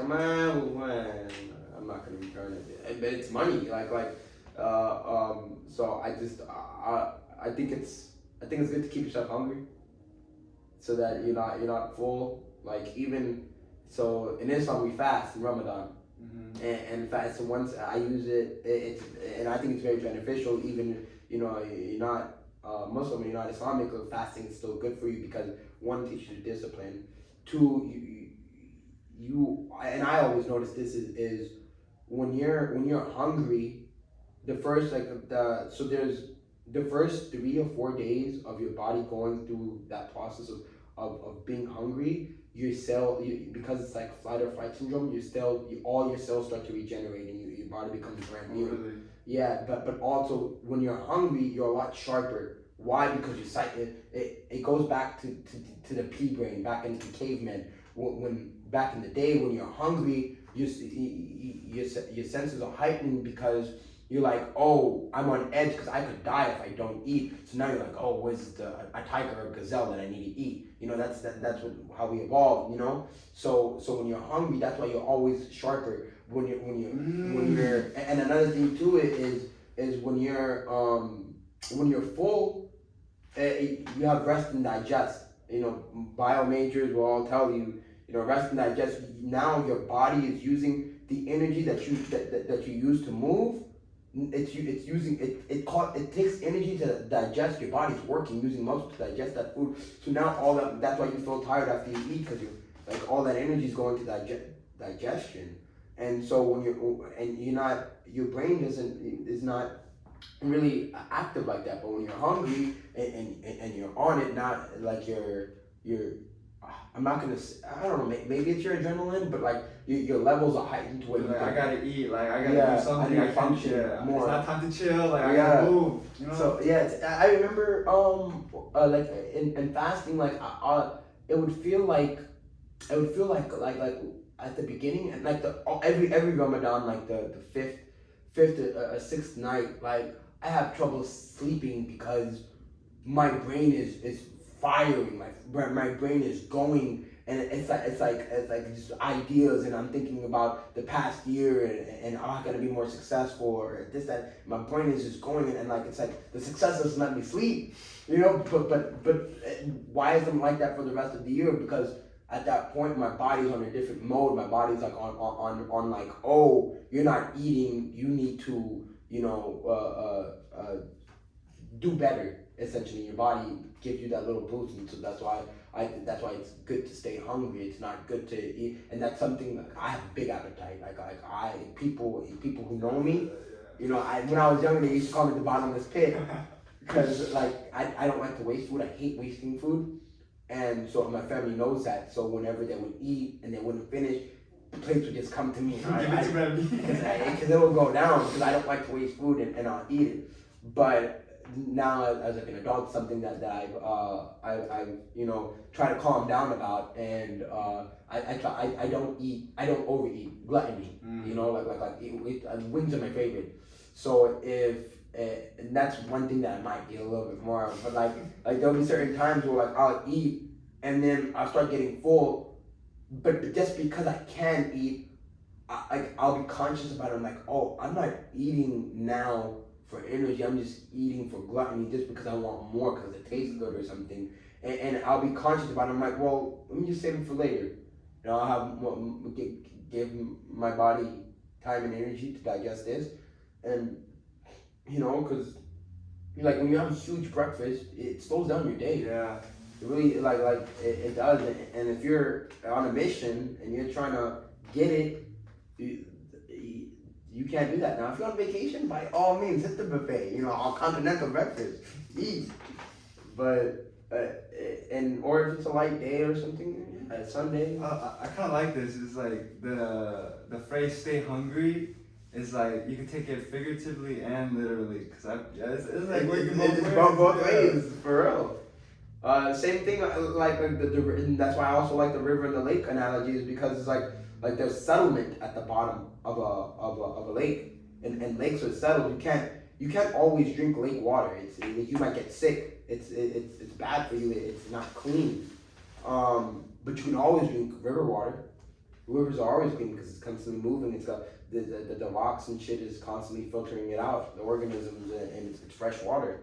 So it's like you if you're like a lake and you settle, you said that's why I don't like to settle. That's why I'm single. And if you settle, then you're gonna get settlement. But if you're always on the move and rivers are moving, then you know that you're staying fresh, you're staying moving, and that's one thing that I think is also helpful as somebody who's getting older. Is you even if you get tired, you should move because you don't want to get your body used to not moving. Like you want to stay young and fresh. Because here's my thing. And you watch The Office? I watch The Office. Yeah, I like that show. So there's an episode where Michael Scott and the whole office they have an overage. It was like $4,000, and they have to spend it by the end of the day because if they don't spend it, the way a lot of companies work is if they over budgeted you, then they're like, oh, we gave them too much money, so let's lower their budget. And so next year you're gonna get less money. It's always better to have more money than less because you can operate more in case you want to expand or whatever. So they was like, oh shit, they were trying to figure out what to do with the money. And they said, okay, let's buy extra chairs or let's buy a new copy or let's do something to for that. And like they ended up, I don't know, splitting it or whatever. But the point of that was that it's the same thing like your body. So if, and I hear this, and I don't like when people say this to me, and I tell them I don't like negativity. And I try not to keep these words out of my mouth, and I'll say them, but I'll stop myself. I'm tired, or like oh I'm old, or something like that. Like, I can't do it. I can't I'm do it. Smart enough. Exactly, and my I'll tell it to my nieces all the time, and I'll get upset at them. I'll be like, she'll say, I can't do it. I'm like, don't. What did I say about that? Don't use that word. It's not that you can, it's that you won't. And if you're willing to do it, then you can. And there's a way you can do it, but don't. And it's the same thing like so your body. If you're now old and now you tell yourself, traditionally speaking, oh, I'm 40 years old, I shouldn't be moving, and then now every day your body gets used to moving less and less and doing less and less. Now your body's gonna allocate less energy for you because like, oh, you don't need the energy, you're not gonna use it. But if you stay fit and active and you're working out and stuff, now your body's like, no, give him that energy because he still needs it. Yeah, he's still working. I don't know what he's doing. I don't know if he's hunting animals or what, but he is working. And like we're burning calories. So make sure you keep these systems efficient. And that's I don't know what the basis behind that is, but I feel that's like a scientific fact, right? I don't know. I can't claim it. I don't know, but it makes sense to me. In my logic. Yeah, it makes sense to me too. Because like if you're used to I'm gonna use it in calories. If you're used to burning 4,000 calories a day, and then you're burning 4,000. Let's say one day it's a Sunday and you're not burning 4,000. You're burning 2,000. What's gonna happen is you have a little extra energy that day. You might whatever. But now let's say you're stuck in the rat race. You're an adult and you have 9 to 5, and I had a hard day at work. I'm not going to the gym. I don't feel like it. I'm tired. Now you continuously do that. Now you do that for a year, 2 years. Now is lower. Now you're only spending 2,000 calories, and now your body's now allocating you to spend 2,000. So now when you try to go back and try to spend, 20 years later, like, oh, I need more energy because I want to go play with my grandkids or whatever. You're like, oh, you only use 2,000 calories. Chill. We're not giving you 4,000 calories. Now you can't do the stuff that you want. So you should practice doing that. I mean, I don't know if it has any scientific basis, but I mean, like, out of all the books, I mean, it kind of lines up with what they say of, like, whatever our mind says kind of becomes reality. Like, when you tell yourself you can't do it, or, like, I'm too old for this, like, that becomes true because you keep telling it to yourself. Or, like, I'm too young to, like, start that business. Like, that's true because you tell yourself. Exactly. Manifestations. I believe in it. I think if you say stuff, when I was little, I thought I had a power. I thought, like, it may become true. Yeah, because, like, I even told my brother about it one time. I was, like, 14, and I was like, yo, I think I have power. And I thought, like, this happens constantly. I'll think about something, and then it'll pop up or something like that. And he told me, he was like, no, there's a science, man. It's called noetic science, and it's manifestation, law of attraction. And then, like, the older I got, the more, like, in business and stuff, people doing it. And I believe it is. It's like, what you think about it. And that's why when you say it out loud, you speak it into existence. You speak it into, these words, or let's call it recorded. Let's say this is a book. Now it's in that book. You can search in that book and say, I'm old in that book, and now that book pops up. But if you constantly tell yourself, oh, I'm young, you stay young. And what is the appeal of being young? You're energetic. You have you have freedom to do stuff. You're not tied down with responsibilities.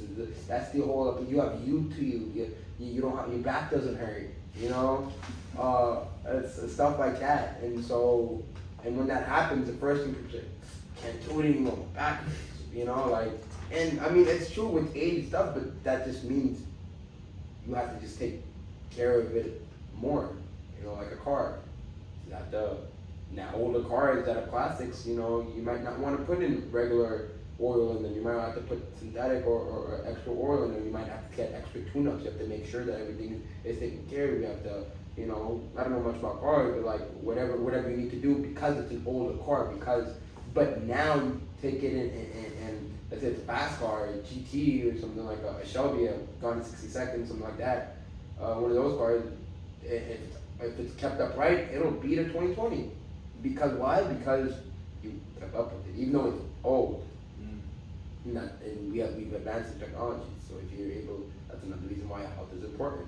I tore my ACL on some.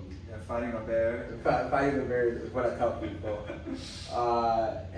But in all honesty, it was a freak accident. I was jumping for an orange. Exactly that. And I'm young and healthy. I was at the healthiest point in my life when it happened. But so anything can happen. That's why you should have to be prepared. You should have to be healthy. Yeah, I agree. Health for me has always been number one, because like without it, like nothing matters. Like to a sick man, he doesn't care how much money it costs to recover. Like, so when people sacrifice their health or their mental health, even to further their success, to me, I don't know. For me, it's not really worth it. Cause no, it's for you. For 1 + 1 = 2. This is not worth it. Yeah, it's like the math doesn't. It's not mathing, right? It's just because I think like exactly like you said. If you've worked hard, now you have $1 billion, and now you're sitting with terminal illness. You don't give a fuck.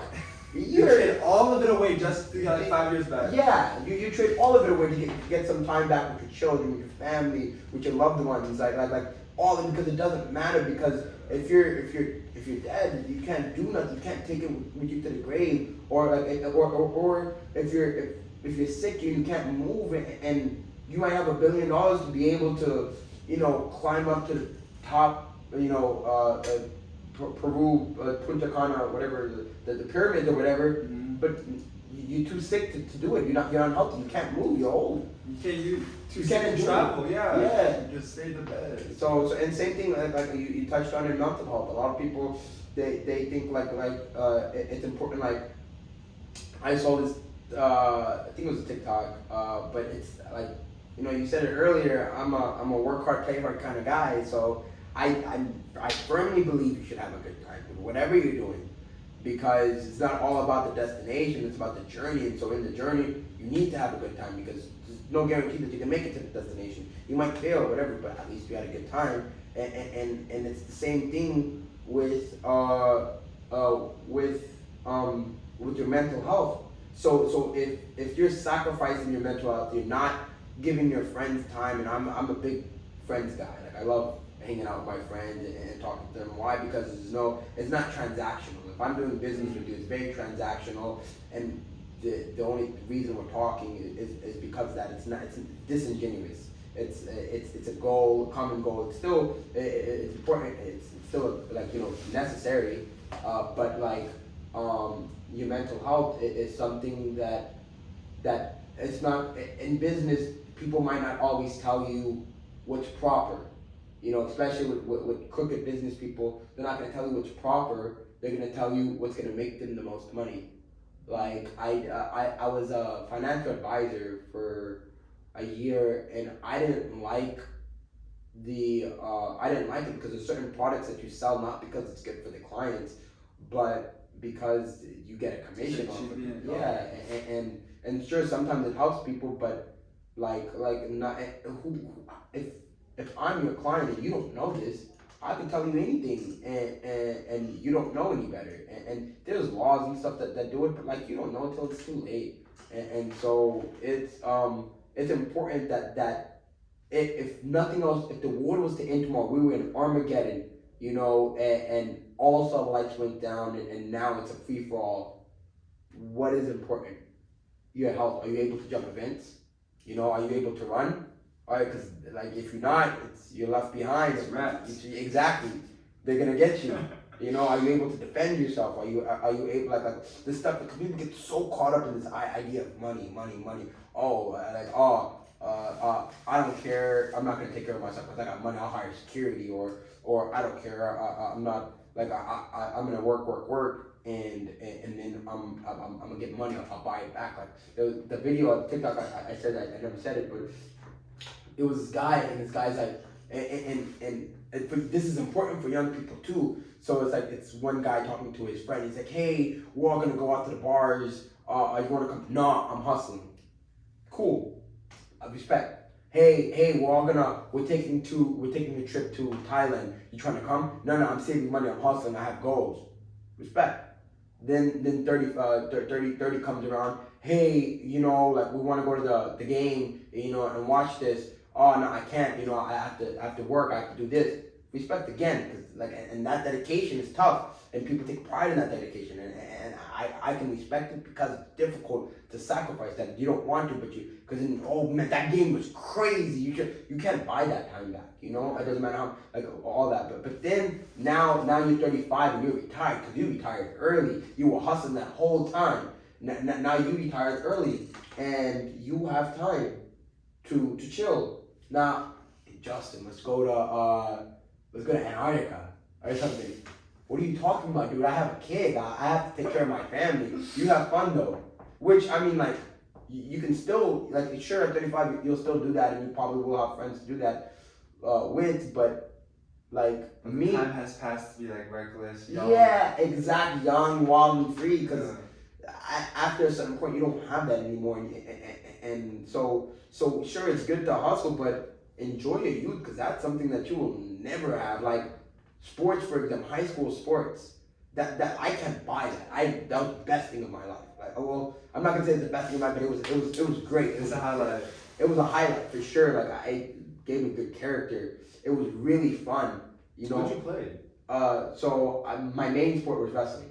Okay. So I used to be out there and I used to wrestle and I built a lot of character for me. Wrestling is tough, bro. It's one of the toughest. I lost. I was a loser the first year. I didn't win a single match my whole first year until the last tournament. I was like, man, ain't no way I'm about to go through this whole season. I was a loser. I was a joke of the team. And I'm like, and so my goal, it was the last tournament, and my goal, I just needed to win one match. I go all out. And I had no plans of returning. I was like, I'm just gonna win, and like this sport is not for me, obviously. That's funny, bro. So I'm going, and then I remember looking at this dude from like Chattahoochee High School. He was in blue and yellow, I think was their colors. And this guy was huge. Like, I'm like, man, fuck. Like, this is the one that I need to win. I'm like, damn, I can't go out a loser. So I go in, and it's a JV move is a hip toss. So you get up, you go from holding here to go around the neck, and then you throw your hip over it. It doesn't work on varsity people because like you can slip out, you better body placement. But I was a freshman in the JV tournament, so and that's the one move that it's an easy move to pull off. So it felt right. I grabbed his arm and I had good form because I remember ducking down and I tossed this dude over. So now I'm on the ground and he's like struggling like a fish out of water. Like he's strong. He's stronger than me for sure. But like the technique is you have to get on your heels and put all of your body weight, so you're not just using your muscle. So I have him like this, and I'm like, and in my head I'm like, if I let this guy go, I'm not like he's gonna get me. Like he's probably gonna win. Like this is my opportunity. And as I like in the corner, I see my team, and they're like, come on, get it, squeeze. I'm holding your life, but I'm like as hard as I can, and then I win. It's pin.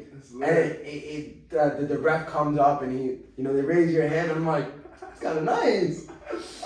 I think I can get used to that. I'm coming back. Came back in the summer, practiced a lot, became the captain. Like I really like put in work to get, because I wanted to be good. So now I wasn't the joke of the team anymore. Now I was like the guaranteed win. Oh, if somebody's gonna get us 6 points, come go out there and win. Majority of the time. I mean, I still got my ass beat. I mean, because I wasn't the best. There was nationally ranked, state champions and stuff like that. People who would get me, but like, I held my own. And even if I joined the wrestling league right now and I competed, it wouldn't be the same. Why? Because that camaraderie, that idea that I'm wrestling as an underdog for my school, because my school wasn't a great. It didn't hold like a great. We weren't known for a wrestling program. We weren't like the best, but it's like it felt being an underdog. Like you came out and I could have been working instead of going to practice and starting my money early. But retrospect, if I did that, I just would have given that money to the guy who scammed me, and I wouldn't have had wrestling. Because I gave him everything. So, but like those memories, I love them, and. Like, all in my nephew, he's young, but like he's a baby, so I still like kind of show him some moves, and I hope he wrestles, like and any young male that I know, friends, little brothers or anything, I always tell him, hey, you should do that. But like, and it put me onto my like a fitness track, cause an understanding. Because then after that, I joined cross country, because it was preseason, I wanted to get ready. I did football for a little bit, it wasn't for me. And then postseason, I was like, oh, you know what? I'm used to being after school and working. So I joined track and field. I did distance there. I tried out shot put. I was a small guy. I was the smallest guy out there always. Like, cause shot put people are huge, like football players.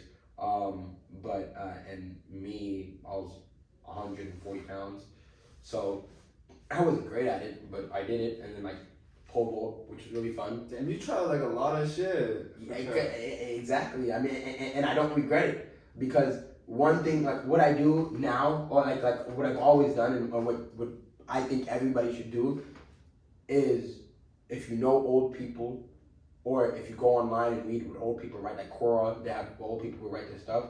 It is at the end of your life, and I read it from a lot of different perspectives of old men, old women.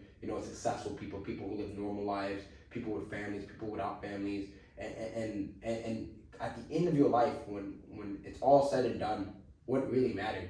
What do you remember as a 70-year-old? Do you have any regrets? What did you wish you learned sooner? And one thing that I saw was a lot of them said, I wish I would have tried stuff earlier. And that's why I'm a big advocate for young people to at least try it. Because when's the next time that you can try something and fail at it? Because right now, if I try something and I fail at it, I have so many other responsibilities that it's so much more burdensome. But as a kid, if you try something and you fail at it, it was fun. You don't have to pay rent. Food's at home when you get there. Your parents probably taking care of that.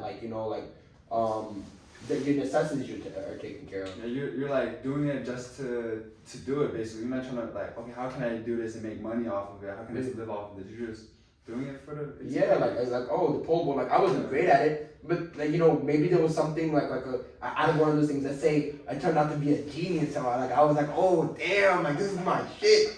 I go to the Olympics, like, you know, like you never know. Like there was one guy who joined. His first year wrestling was better than me by my last year wrestling. He was a natural athlete. He was just amazing, you know. But he was also very disciplined and good. Mamadou, you know, that was his name. His name was Mamadou, and we had a joke. We were like, "Hey, you do what Mamadou," you know. And he was great. And he started as a junior. But if he started as a freshman, who knows where he would have gone? Like, he ended up playing football like collegiately. He was like a good athlete all around. But like, let's say he was just like, I'm intimidated by it. Or it's too late. I'm a junior. Yeah. I can't start. Shit. Fuck all that. Take it to being an adult and hypothetically going to a festival. I try to get my friends to go. And people are intimidated by it, but like, you can go as an adult, but like, when you're young and you want to just, I recommend it to anybody just because it's such a different world. I mean, you know.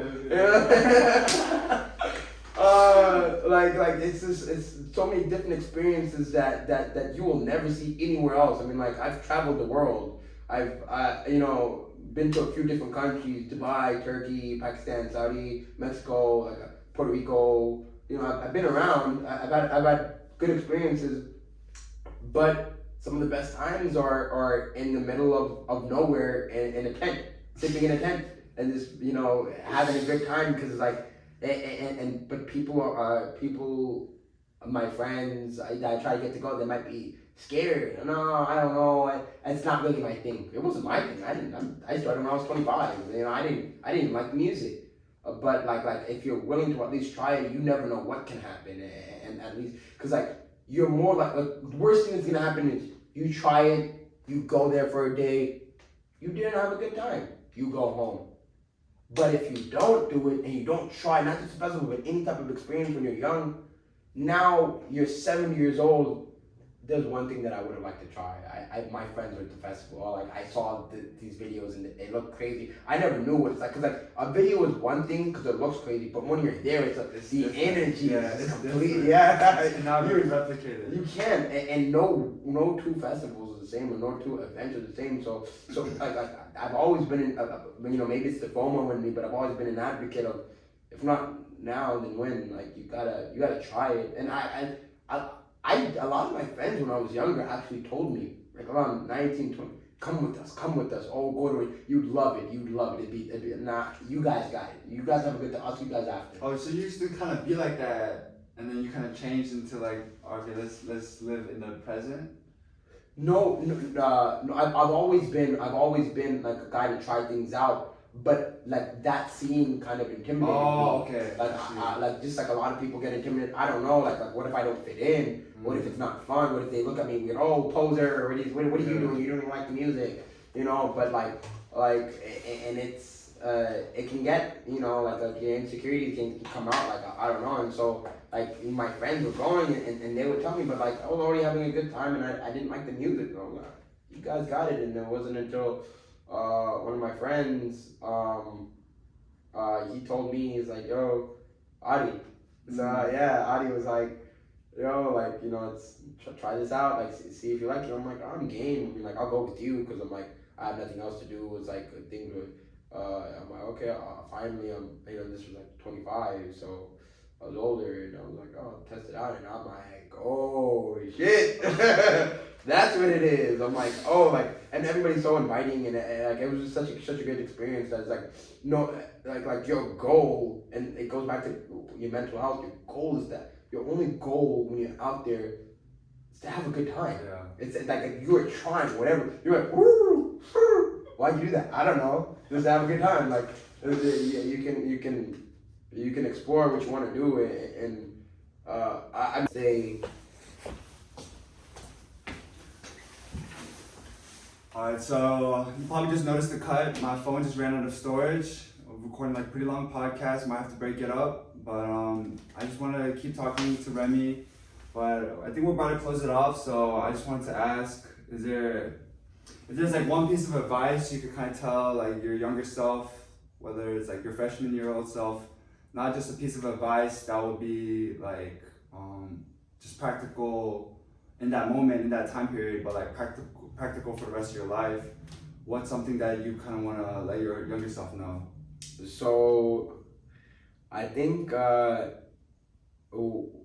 best piece of advice I would give my younger self, or really anybody, a younger self, is no matter how talented or lucky you are, because I've seen luck play a factor. You should always, no matter what, work hard. And don't think that, oh, because I'm lucky or because I'm talented, I don't have to work hard as the next guy, because the worst that's gonna happen is you're gonna get better. And you spend a little more time, honing your skills. I mean, there's and I'll use an example. You watch Naruto? Yeah, I dabble in Naruto. Okay. So and it's an anime,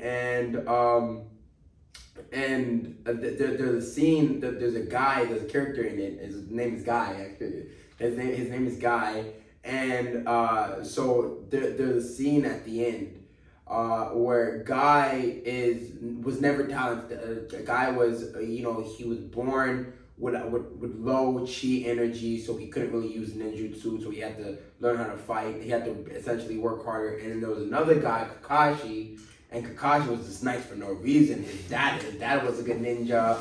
He was a good ninja. Like he was real fight for no reason. Just he was a child prodigy, and he really didn't have to work hard.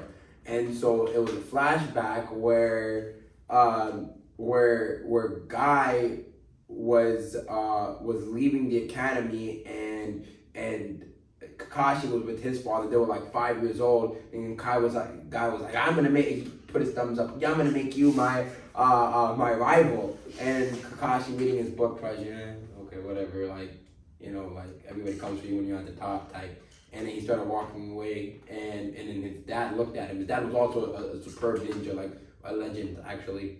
And his dad looked at him and he said, "You better be careful.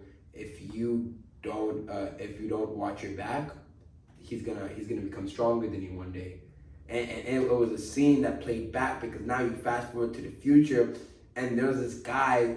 His name is Madara. It's the whole scene, and Madara Uchiha is the strongest there is. Like there's nations, 5 nations are coming together to take down this one guy, and there's scenes where he is mowing through hundreds of people because he's just nice like that. He is ridiculously strong. He is just OP as fuck, and now there's nobody to stand in his way. Like thousands, all 5 nations have fallen. Like he's just mowed through them, and now it's just Guy, and he's the last one standing. And then there's a scene where Guy he gets down and he starts unlocking like a forbidden you have to be really strong to use this, and Kakashi's in the background, and he thinks back to that moment when he was a kid about when his dad told him that. And as Guy is getting this, Madara's laughing, because when you're powerful, you like a challenge, because nobody ever giving him time. And he's laughing. He's like, Madara Uchiha, this guy, the guy who the whole world is fighting against, this one man. I, Madara Uchiha, declare you the best taijutsu fighter ever. And this guy mowed through nations. So and he's saying this one guy who didn't even make the academy when he was little, like Jordan, he didn't make his high school basketball team. He didn't make the academy. I know it's a show, but it has meaning. And he's like, I declare you the strongest one. And then his dad, and then it shows Kakashi in the background, just like, wow, my father was right. He has surpassed me. And this is a guy who was talented and also worked hard. Kakashi worked hard too. So, I mean, that being said, it's one thing that you can never,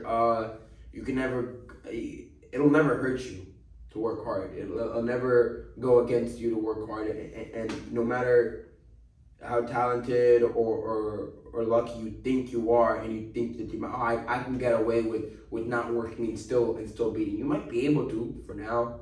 he this match, that match, this deal, that deal, you've done well.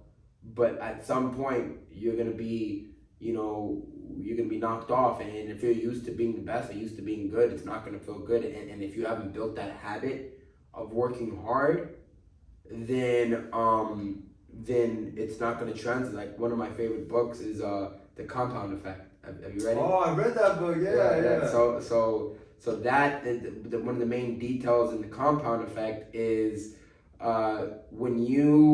whatever you do, it translates. So whether you're a janitor and you're sweeping the floors, or you're running a company, if you're a janitor and you're sweeping the floors but you're missing the corners and you're like, oh, it's fine, I won't get it, then that translates. That's compound effect. So now when you're running a company, you think, oh, I'm just gonna cut the corner, or I'm not gonna do this, and so, but the stakes are a lot higher when you're running the company, or you're doing something that big, versus if you're already in the habit. You're like, you don't have to think about it. Oh, I actually need to take care of this, because it's natural. Everything you do, you put your hard work into it, and that's the best thing that I can say is, work hard, work smarter as well, but never underestimate hard work, because it will it'll pay you back, it'll shoot you ahead, and that's one thing that I would tell my younger self is always put in work. Don't let your natural talents, your natural gifts put you on a pedestal, because you might be up here right now and everyone else is down here, but while they're working harder, trying to improve themselves, and you being complacent and staying right here, eventually they're gonna catch up to you. And then they put in the time of improving themselves. They got the momentum going. Eventually they're gonna pass you, and that's when you're gonna start, oh shit, I gotta start catching up to them. But you're not used to it. They already have 5 years of experience of putting in the work and growing, but you're just starting out, so it's gonna be kind of hard to catch up back to them, and you're just gonna keep flying. The space is gonna keep increasing. So while you're already above them, I say, start putting the work. Keep that space. Stay above them. Yeah, exactly. Because could you imagine that if you're already this talented, if you're already naturally gifted, or and you're able to do that, could you imagine and you're great at what you do? Could you imagine if you put in the work and you're working as hard as somebody who's not? Then now you're not just great. You might become the best. You'll see what you're actually capable of. And now it's no ifs, ands, or buts. It's like, okay, I really saw my true potential, because you want to see your true potential. And if you're used to being great, or you're used to being good, and you see somebody surpass you, it's a demotivating feeling. You're like, damn, well, that's wild. That person beat me, or how did that happen? Humble yourself. The word, yeah. So that's my closing statement. Be like God. Be like God. I like that. You just want to shout out your Instagram or? So you can follow me on the socials. It's Sheesh will be somewhere right here. And I'm rebuilding my account, so go ahead, follow, show love, and if you we also have a podcast. Me and my friends, TDAF. It'll be right here as well.